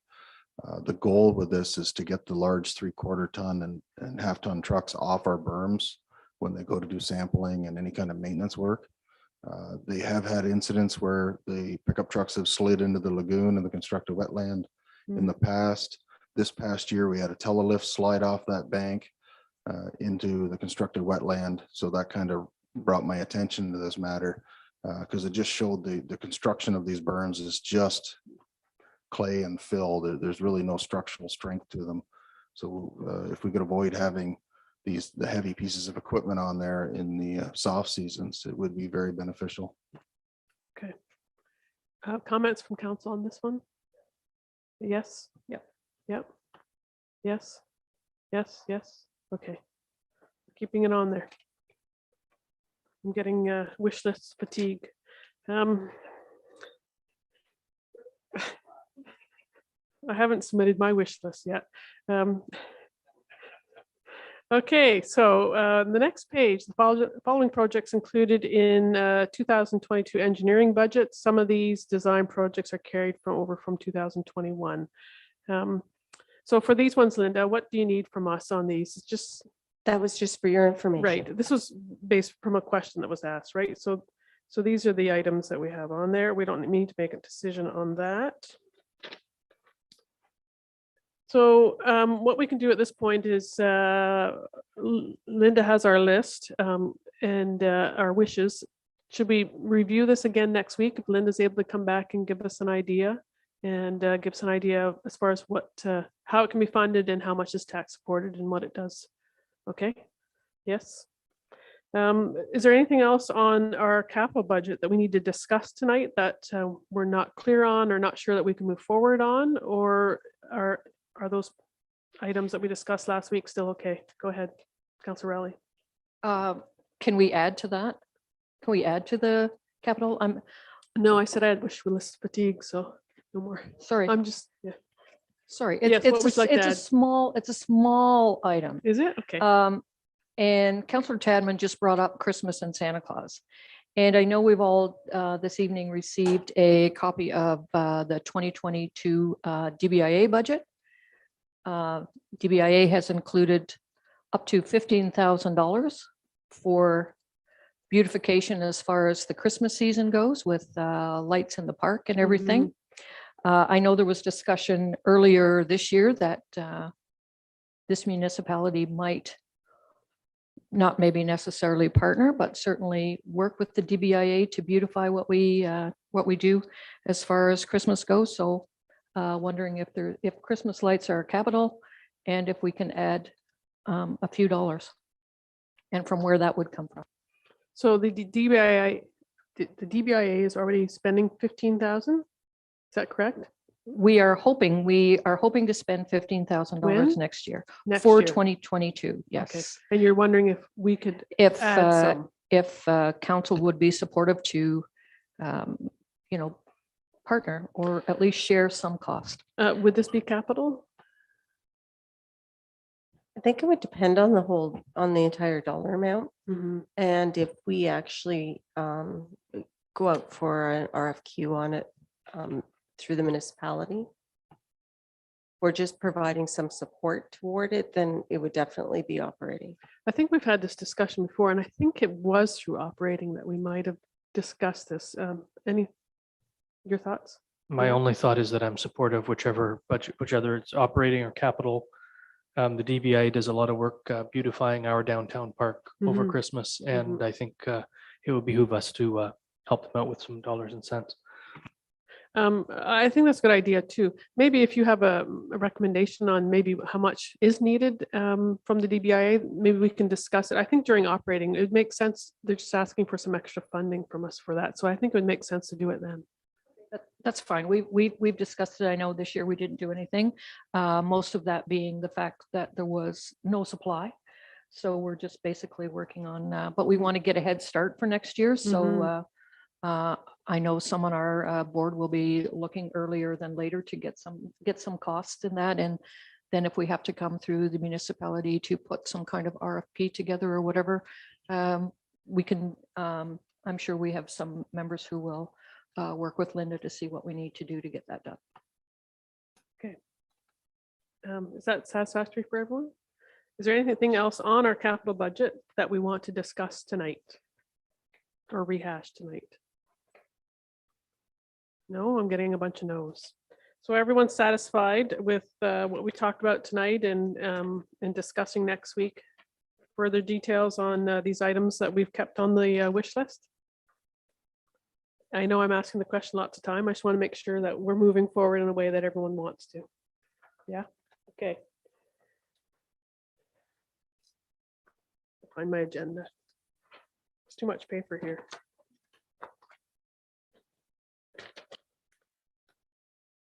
Okay, so that's 6.1. Deputy Mayor, if I may. Yes. I wonder if the committee of the whole would be interested in discussing where they would like to be at the end of these deliberations for your, I'm going to give you an example. I've added all of these projects in right now with the exception of the SCBA, which I'll add in. You're at 1.28%. So if you added that 147,476, which is your grants and aid maximum, you would be at 2.74. So I'm just asking because I have to find funding, and I want to make sure that we're at a comfortable level and that we're not just depleting reserves to keep rates down. Right. So if maybe this committee could discuss that, so I have a better idea. So members of council, if you have an idea of what you're okay with and what you're not okay with, maybe we can let Linda know that individually so that we can kind of get a bit of an idea. Anyone in particular? Go ahead, Councillor Edmund. And you're talking about both capital, the final, okay. I'm not okay with 2.7. I would, is that what you said would come to? No. I'd like to hear what everybody else says first before I. Anyone else want to pipe in at this point? Councillor Anderson. I like what we've done tonight, but I think we need to, I'd like to see the 2%. 2%. That's a wish list. Councillor Bateman, did you have an amount that you're comfortable with? You're talking for the overall. The overall, Like Councillor Tadman, I like to keep reviewing. I like to see it down a little lower than what we're currently sitting at. okay. Councillor Rowley, anything? Okay. Councillor LeBlanc, is there an idea in your mind? I would like to be somewhere below 2. Somewhere Okay, below 2? Yes. I'd be comfortable with about 2.5, but you know, it's the majority of council that's going to dictate. Mayor, did you have? You know, given that the construction price index over 2021 is hovering around 3.5 or 4%, we, you know, from a capital perspective, we can't reasonably expect our number to be much lower than that, but I think it behooves us to keep it down as low as possible. There are some people who have not fared well through the pandemic financially, so I would say 2.5% sounds pretty reasonable to me. Okay. Of course, we're always doing this balancing act, right? We need to get these things done, but we also want to keep the tax rate low, and we don't want to deplete all of our reserves either. So, Councillor Tadman, go ahead. Yeah, and the way you figured this at this point is that you haven't taken into consideration what you're going to get the monies for some of these in this wish list, because after all, we called it a wish list. And I have a wish list too. I'd like to keep the taxes down because I know people are struggling. I was quite happy at the first of this meeting at 1.4. I wasn't given the wish list. I don't know why I didn't They were get. put on everyone's desk. Yeah, well, I didn't get one. Oh, But anyways, it was okay. No, I didn't get that. But anything over 2, I wouldn't be happy with at all. okay. It sounds like the majority wants under 2, Linda. So does that help you? Yeah, I think that'll help us in developing the rest of this budget for our next meeting. It's actually coming together really nicely. And then when does this committee want to hear from grant and aid recipients? Because I believe that's really important to hear from them prior to you making your decisions. Right. So in 7.1, we're actually going to talk about. Oh, sorry, my yeah, we're going to talk apologies. about that tonight. And we'll get that figured out hopefully tonight if we can. So if you're okay, Linda, you've got everything you need at this point. We'll move on to 6.2 and then we'll talk about that.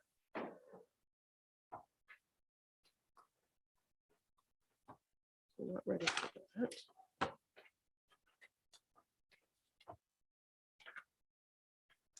Okay, 6.2, discussion regarding general services fees bylaw and planning services fees bylaw. I think basically, from what I understand tonight, is that we're to discuss it and if possible, basically recommend to council that we accept it or not, I guess, tonight. Is that correct? Okay. Anyone want to start off that conversation? I believe there was a wish from a member of council to have it on this agenda, or a couple members. Yes, Deputy Mayor. Go ahead. So thank you very much, Director of Finance, for giving us the Watson report. So I've read it. I've read the totally, and I've gone through it. Not the fine detail, but pretty good detail. And when I come up with the growth and the growth plan to 2026 or 2021, and we're ahead for the amount of houses that we're going to build by about almost 200. We also have the growth that when it was budgeted and done by the Watson Association or consulting group, certain projects would be done. 40% increase, 20, 15, 15, and certain projects would be done with those funds that came. When I look at the projects that they wanted funded, some of them done, but the majority haven't been done. So when I also look at the amount of revenues they were projecting 800 to 900,000 by 2021. We're at 1,200,000, 1,300,000, somewhere in that we're 1,000,001, 1,000,000 somewhere in there. We're about $200,000 to $300,000 ahead. And by adding 2% and 15.2% to the water and 2% growth plus 15.3% to the wastewater. So one we're at 17.7% and the other one we're at 17.3% without 2% then adding. So you're getting a bigger percentage. I'm not going to, I'll just round it off.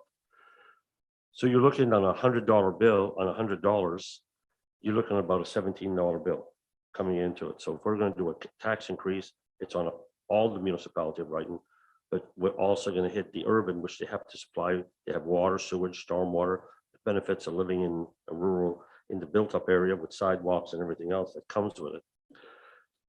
But all the rates after that are at 10% that come in. I would feel a lot better that if we had a rate somewhere between 8 to 10% instead of the 17%, because we should have quite a bit of money in reserve. And in here, when they did the study, they did the upgrade for the lift station at $2,030,000. They did the upgrade for the wastewater treatment plant at $8 million. It's all part in here and funded in the thing. And they had a budgetary number of where our residential was going to be because they didn't believe we were going to get the growth that we're getting now. So when you get where we are, what we're growing, I feel a 17.3% on wastewater and a 17.2% on water is a bit high because most of the bills are coming in at $300 and $400%, at $300 and $400. So if you got a $300 bill, you're adding $51 to people's bills every 3 months. So a lot of people don't make that much of an increase on their seniors old age pension and Canada pension coming in. Their increase wasn't that much. But I understand that we got to fund everything and all the growths. So I understand that. But I just have a problem with the increase. If the work had been done with the funds when they started in 2016 and the projects had been done, I wouldn't have a problem. But the projects hasn't been done. So that's where I'm sitting. Did you want to comment? Thank you. So through you, Chair to Councillor LeBlanc.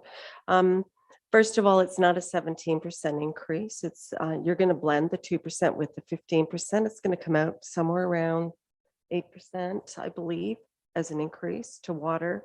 And then, of course, the water and wastewater together, it's still going to blend out to around 8% total.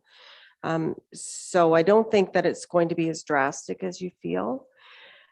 That's the first point. The second point is, regardless of the projects that are being completed or not completed, which would be the 2% portion, the base rates, you're still treating water and you're still collecting wastewater, and you still have all those expenses. And if you're adding more homes than what we predicted, then of course we need more money because we're now treating more water and we're now collecting more wastewater. So I think it's important that you consider all of that when we're talking about rates increasing. Another thing I think that we need to talk about and to understand is that we're going to do another rate study next year. And we don't know what projects are coming down into the queue in the next 5 years. What we do know, but they're going to be more substantial when you're looking at the water tower, or there's probably a better word for that. You're looking at large infrastructure on both the water and the wastewater side. And if you hold the rates down right now, the ratepayers are going to pay for it in the future because we can't stabilize rates using reserves indefinitely. And so if you stabilize rates 1 year using reserves, the next year you're going to see an exponential increase because you don't have those reserves anymore to stabilize those rates. And it's the same with the tax rate. And that's why we try to apply our reserves to our projects, our capital projects, more so than we like to apply reserves to our operating budgets. That is because it's a one-off. And when that reserve is gone and that project's done, you're not scrambling for that money next year because the project's done. But if you offset rates by using reserves, you start scrambling in the years that follow. And you're going to see, if, I think I can use an example that one time we held back development charges. And we phased them in over 4 years. And I think it was something like $1 million in foregone revenue we would never see again. And so, and when this municipality is growing like that, it's really hard to recuperate that kind of money. If you hold the rates back, it's going to be really hard to recuperate that money, and the rates are going to increase more than you want in the next rate study. That's just my recommendation to this committee. Thank you for that explanation. Sorry, I'm just going to go kind of around, Mayor Ostrander. Thank you, Deputy Mayor. Councillor LeBlanc mentioned something about stormwater, and to be clear, that's paid for through tax support, not through the water and wastewater rates. I just want confirmation that that's true. That's correct. That's good, since I have a ditch outside my home, and it is part of the stormwater system.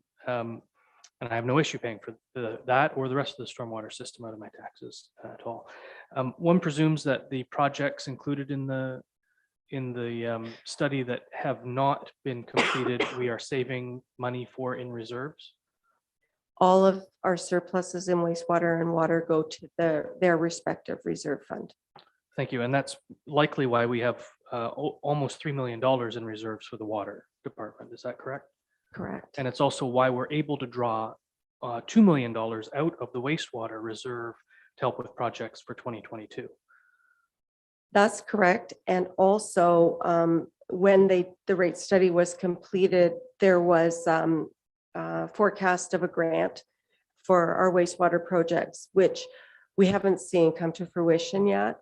And so it could be more. Like there could be debt payments that have to come out of the wastewater rates at some point. Right. And if I may, Deputy Mayor, Council asked staff to provide us with the rates for Brighton and our surrounding area. And thank you to staff for that. It turns out we are significantly lower than our neighboring municipalities by, I don't have the number in front of me, but 25% though, I think is the number, maybe a little less than that, 18% maybe. Thank you. Councillor Rowley, did I see your hand up? Okay. Anyone else have comments on this at this point? Councillor Tadman? Thank you. Thanks for enlightening me. I had forgot that was a blended rate at 8%. And the other thing, I think, just remind everybody that these fees were passed in a bylaw, what, 4 years ago, 3 years ago? And the other thing is we didn't anticipate the kind of growth that we've had. And certainly they, doing the study, didn't anticipate this growth. So we either pay today or we pay more tomorrow by the looks of things. So as much as I'd like to, because I am a user and I look out for all those people that are complaining to me saying about it, but I don't know. I don't want to borrow from reserves now to force people to have to pay more after the next study comes out, because usually it raises everything anyway. So Thank you. Councillor Bateman. I was going to say the same thing. I didn't know it was a blended rate, so it's good to, you said between 8 and 10% possibly? I actually think it works out around 8% blended. And you mentioned there was X number of, I think, 3 million and something in the reserve from the wastewater and the water. So typically that could be spent on some of the projects we were talking about earlier when it gets to deliberation, when we're talking Addison and Napoleon for the water and the wastewater. That is where it'll come from. Yes. Right. Thank you. Councillor Anderson, anything to add to that? No. Appreciate the information. Thank you. In my experience too, both here and personally in other organizations I've been involved with, when you try to hold the line or you lower something, you end up having to do makeup afterward, and it actually causes more problems and more stress to people. So are we ready to make a recommendation to council on this? Yeah, no, sorry. Councillor LeBlanc, go ahead. Thank you very much, Deputy Mayor. So to the director, so if you say 2% a base rate plus 15.2%, you divide the 2 into the 15, that gives you 8. They're each weighted differently. They're each weighted based on the amount that a resident would pay, a ratepayer would pay for each water bill. And so your base rates are $20. Let's say they're $20, just for an example. But they're for a month, but their usage is more than that. And so it gets blended appropriately. Okay, and on growth. So when you look at the growth of growth, so this funding's used for growth. So how much money was given to Toby Development to put in the water and the sewer system and the stormwater pipes that they put there? How much of this funding through growth was given to Orchard Gate when they put in their water and sewer system and stormwater management system? When you said it funds growth, I figure it funds developments. I thought it was meant for repairing the existing and the old infrastructure. So that's not growth, that's repair. What I meant, through you, Chair, what I meant by that is the more houses, the more residences that are added to our water mains, the more water we have to treat. So the more expensive that is, right? I mean, if you're treating more water, it's going to cost more money. And the infrastructure themselves in those new subdivisions, we assume they build them. And when they're ready to hand them over to the municipality, you do so by bylaw. So this council will assume those subdivisions as they come in. We haven't assumed them all. All of our growth isn't assumed yet because we haven't assumed every subdivision that's been constructed in the last 5 years. But you see houses going on. Those houses are using water. They're disposing of wastewater. We're still having to pay to treat that water and to treat that wastewater. And so it's that additional cost isn't reflected in the study, so to speak. And the projects that we haven't completed is the money should be sitting in reserves, and it is. And so I don't think that there's anything wrong with what's happened. I mean, a water and wastewater rate study is a projection over 10 years that sets rates over 5, right? And that's what council adopts when they pass a bylaw to adopt that water and wastewater rate study. Every 5 years we redo it. We've done that consistently for as long as I've been here. So you're going to see another water and wastewater rate study early next year because we have to get it passed before council goes into the election mode. So we're going to start working on that as soon as we can get our capital budget passed. Then you can see how the new growth gets applied, and you can see how the projects changed and evolved because this council's made some decisions to change some of those projects from what was originally planned. I still have to say I don't recommend making any changes to the rates that are recommended in the rate study and allow the next rate study to set the new rates. I see the will of the council sitting here. That's not going to happen. But when you talk about cost, so how much does it cost to produce 1 liter of water? And how much does it cost to treat 1 liter of wastewater? Because we know the volumes and we know what the costs are. Yep. Is that information we can get if needed at one point? I'm sure it's in there in the water, the end of the year water analysis, but if it's not, I imagine we could take the total liters that were treated last year and divide it. We'll figure out a cost. Thank you. Okay, I do have a motion here already. I should have read that at the beginning, but I'm new at this, sort of. Right, I can do what I like. So I do have a motion moved by Councillor Bateman and seconded by Councillor Anderson that the Committee of the Whole recommend to Council to pass the 2022 fees and charges bylaw and the 2022 planning and building fees and charges bylaw as recommended by staff. Go ahead, Councillor Rowley. Thank you. I did have a question for planning. It wasn't the water Yeah, go ahead. fees. As far as planning goes and the fees that we collect, will we at some point come to kind of a cost recovery where all of like where planning fees will cover the planning department. If you know what I'm saying. Yes. Yeah, through the chair, to the committee. That is a model that applies to the building side as prescribed under the Building Code Act since about 2006. On the planning side, you don't normally see full cost recovery because of the public benefit.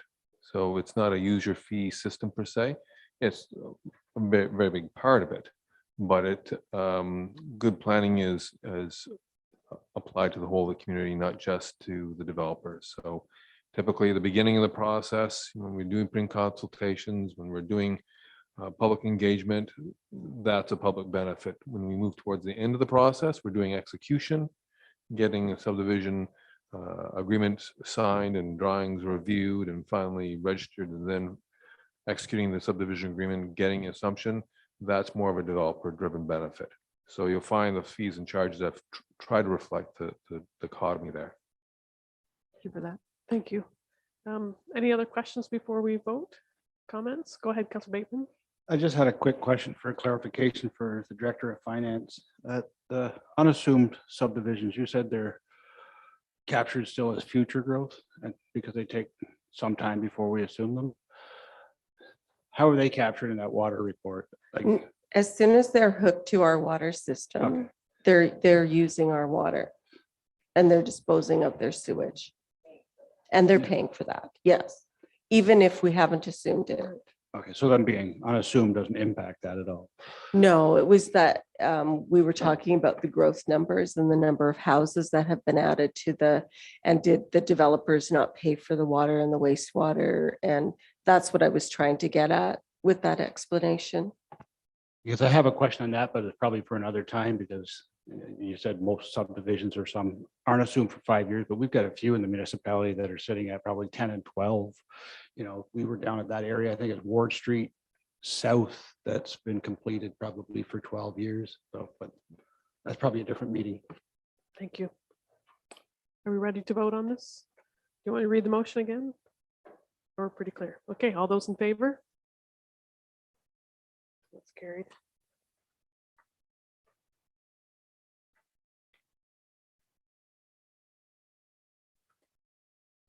Okay, next item, 7.1. So our next meeting date is next week, Monday. And next week, Monday, we hope to make a motion as far as this capital budget. Is everyone ready to do that by next week if we have a few more of these things hashed out? Yeah, okay, so that's the plan. Next week, Monday, we'll do that. And then for grants and aid, we don't have any December budget meetings planned. Can we plan a meeting in December so that we can give opportunity to those asking for grants and aid to come and give a brief, I guess, explanation of what they're looking for, and then we can go through those. Can we do that all in one meeting, Linda, do you think? Is that? Yeah, I think that we normally do that in one meeting. Okay, I know we don't normally do this, but this is committee of the whole. So let's see if we can hash this out and get a meeting on the calendar.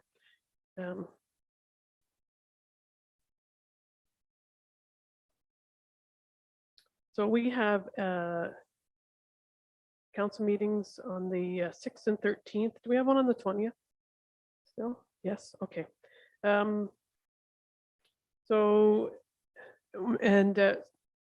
I don't think Wednesday nights work as far as having a clerk. So if we were to do maybe like Tuesday the 14th or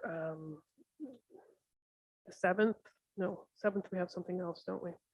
The 14th or 21st, is that too late into December? We need a bit of time for them to be asked to come. I'm not sure what our meeting on the 6th is shaping up like, Candace. We were looking at it as perhaps we could do a committee of the whole / council meeting in one evening if we don't have a lot to discuss. If we have a lot to discuss, I guess the grants and aid, there'd be 12 different organizations here or there on Zoom. That would be, that would be my concern, that could take a bit of time. I know we always put time limits on things, but that could take a bit of time if we're asking questions. If you would like to, another suggestion is you could do grants and aid next week on the 29th. Oh, And then we can always either complete capital after the grants and aid deliberations next week. right. I don't think we'll need a lot of time for capital, so that would actually work. That's a good idea. Okay. I'm good with that. And then we don't plan a December meeting and then we resume in January. Does that work for everybody? Yeah, okay. But if for some reason next Monday we think we need another meeting, we can Of always, course, we can have, we have 3 weeks to figure right. it out. Of course, we can have another one if we do, but I don't think what we need, I don't think we need a lot of time for capital next week. And if we do the grants and aid, both of them together, that would be great. Councillor Tadman. I just wanted to make a point, if I could ask Linda, not all people that apply for grants and aid come and present. I can't remember them all being here. Certainly not the cemetery people. No, through you, Deputy Mayor. Councillor Tadman, I think last year we invited many of them. Yeah. But I think that we were more, we invited those that were having larger asks, including externals. So I know that the library board is very interested in coming and presenting their budget. Yeah. And I know that last year we had Lower Trent Conservation. And we had Chris King. We asked Chris King to come as well. And then I think the hospitals may have already presented, at least one did. Yeah, so we could ask the other 3 hospitals to come. And then I don't think you need to have anybody that's asked anything over, it says in the bylaw, in the policy, anything at the $20,000 mark. And there were a few that asked that council will want to hear from. Okay. I have a few comments over here. Go ahead, Mayor, and then, yeah. Thank you, Deputy Mayor. So I get that we want input but if someone hasn't requested to come as a delegation, I don't feel the need to ask them to, unless, as you say, their request is larger than our policy requires, in which case we should ask them to come. I would agree with that. And in the case of Northumberland Hills Hospital and Campbellford Memorial Hospital, I think a quick reach out to both of them and ask if they still want to be included in our grants and aid program would be appropriate. The County of Northumberland is funding those 2 hospitals to the tune of $250,000 a total for the 2 hospitals. And it's my understanding that we've received an email from Campbellford saying they're no longer interested. So they're backing away from their request because of that. And frankly, it would be my position that the municipality shouldn't fund those 2 hospitals because the county is. Because we're paying for it through the county. Correct. The taxpayers are covering those 2 foundations through their county levy now. Roughly the same amount that we have been historically at this municipality. So that's Campbellford and Northumberland Hills. That's correct. So if you have enough time between now and next week to follow up, so we have an updated list on that. And okay. Any other comments? Go ahead, Councillor Bateman. Just a quick question. I don't know if it can be answered now, just so I can prepare for the grant and aids. And I fully support Baru when they come. But my question is, what's their perimeter or geographic area that they cover? Like, I think that's a discussion question from what we're actually debating. We're really actually just picking a date tonight and letting Linda know what we need. But if you have questions, you're certainly, able to ask them, but we're not really discussing them right now. Go ahead, Councillor Anderson. I could be just totally wrong on this, but I'm trying to understand the $70,000 for the boat slip. I know is that the dredging and like. Again, we're not discussing grants and aid tonight. That's on the list. I just wonder. If I understand that. Should it be on the list? I think that would be a good question for them when they come. because I think they'll be one of the groups that's asked. Did I put boat slip and not boat? Sorry, it should have No. been the forgiveness of boat. Well, it's a good question. Well, there you go. So It's a vote. no, Thank you very much. no, you didn't.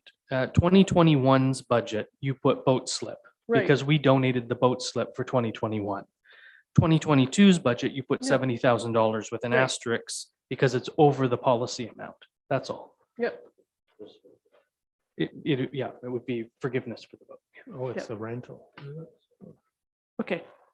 There's nothing to do with the boat slip. this So year. at this point, we're okay with meeting next week to go over the grants and aid. Go ahead, Councillor Rowley. Just one question. What is the maximum amount for request? Just to, for either or, that's all. 20,000. Okay. And our budgeted amount, you said, I think was 147. 147, 461. So we have to whittle this list down to that if we're going to stay within budget. Just so, something for us all to think about before next meeting. Everything you add in grants and aid adds to your bottom line. Tax, right. Okay. Okay. So we don't need a motion for December dates. Do I need a motion to adjourn? Okay. Yep, right. Okay, so question period. Do we have anyone who's logged in who wants to ask a question for question period? And we had someone who possibly wanted to, but they're not here, right?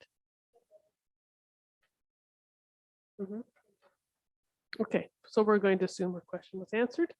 And we have no in-camera session. Now we can adjourn the meeting.